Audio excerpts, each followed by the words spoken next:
చంద్రుడిపై మనిషి శాశ్వతంగా నివసించగలడా అనే ప్రశ్నలకు చాలా కాలం నుంచి సమాధానం లేదు. కానీ శాస్త్రవేత్తలకు 2025లో జరిగిన పరిశోధనలు సరికొత్త ఆశలను కల్పిస్తున్నాయి. అధునాతన సాంకేతిక పరిజ్ఞాన సహాయంతో మానవులు చంద్రుడిపై ఎక్కువ కాలం పాటు గడపగలిగే అవకాశం ఉందని ఈ డేటా స్పష్టం చేస్తుంది. అక్కడ ఉన్నటువంటి తీవ్రమైన రేడియేషన్, తక్కువ గురుత్వాకర్షణ శక్తి, విపరీతమైన ఉష్ణోగ్రతల వంటి సవాళ్లు ఇంకా పరీక్షించాల్సి ఉంది. ప్రస్తుతానికి చంద్రుడిపై శాశ్వత మానవ నివాసం అనేది ఒక సుదూర కలనే అయినప్పటికీ స్వయం సమృద్ధిగా మనుగడ సాగించగలిగే ఒక లూనార్ కాలనీని ఏర్పాటు చేయడం సాధ్యమే. రోజు రోజుకు ఇది సాధ్యమయ్యే పనిలా మారుతుందని ప్రస్తుత పరిశోధనలు సూచిస్తున్నాయి. ఈ దిశగా జరుగుతున్న పరిణామాలు మానవాళి భవిష్యత్తుపై ఆసక్తి మరింత రేపుతుంది. ఒకప్పుడు కేవలం ఊహలకే పరిమితమైన చంద్రుడిపై ఆవాసం అనే ఆలోచన నేడు శాస్త్రవేత్తలకు ఒక సీరియస్ లక్ష్యంగా మారింది. ముఖ్యంగా దీర్ఘకాలిక చంద్రయాన్ మిషన్లు ప్లాన్ చేస్తున్న తరుణంలో ఈ మార్పు స్పష్టంగా కనిపిస్తుంది.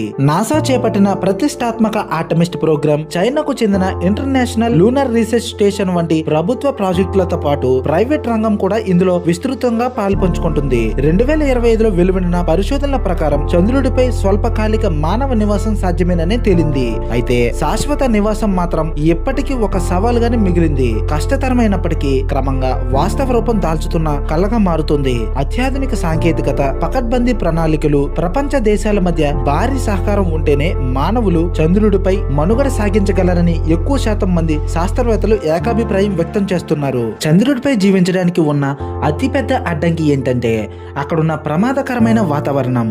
భూమికి ఉన్నట్లుగా చంద్రుడికి రక్షణ కల్పించే వాతావరణం కానీ, గ్లోబల్ మ్యాగ్నెటిక్ ఫీల్డ్ కానీ అక్కడ లేవు. దీనివల్ల సూర్యుడి నుంచి వచ్చే అత్యంత రేడియేషన్, కాస్మిక్ కిరణాలు నేరుగా చంద్రుడి ఉపరితలాన్ని తాకుతాయి.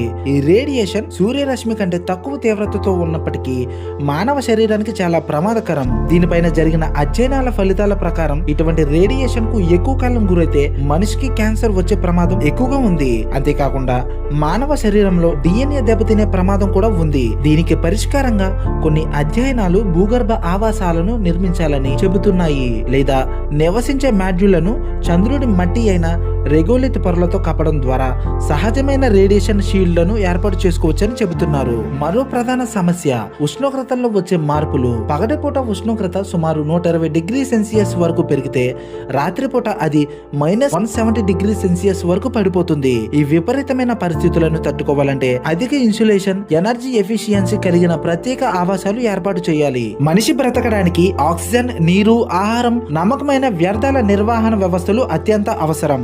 అంతర్జాతీయ అంతరిక్ష కేంద్రంలో జరిగిన అధ్యయనాలు గాలి, నీటిని రీసైకిల్ చేసే closed loop life support systems ను ఎక్కువ కాలం పాటు సమర్థవంతంగా నిర్వహించవచ్చని నిరూపించాయి.